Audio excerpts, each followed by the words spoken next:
Bukod sa pagbibigay ng mga makabagong makinarya sa pagsasaka, patuloy ring hinihikayat ng pamahalaan ang mga kabataan sa agrikultura.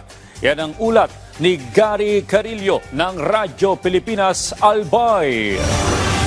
Malaki ang pasasalamat ng Kipia Agrarian Reform Beneficiaries Cooperative sa pamahalaan dahil sa milyong-milyong pisong tulong na natanggap nito mula sa Department of Agriculture. Ginhawa sa pamumuhay ng higit 150 magsasaka ang ibinunga ng mga makabagong makinarya, fertilizer tractors at pagsasanay na natanggap ng kooperatiba mula sa ahensya. Binibigyan nila kami ng mga trainings, lalo na itong mga grupo ko na dati wala po kaming idea sa modern farming, pero dahil po sa mga patrainings nila sa ATI, malaking tulong po, napaparami po ang production namin.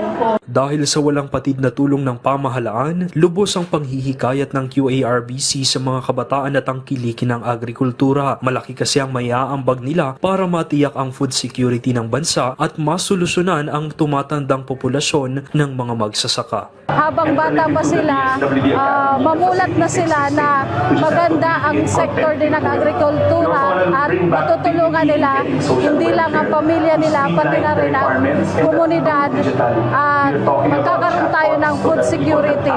Ang mga ganitong tulong at inisyatibo ng DA ay bahagi lamang ng pagsusumikap ng pamahalaan sa ilalim ng administrasyon ni Pangulong Ferdinand Marcos Jr. na tulungan at palaguin pa ang sektor ng agrikultura.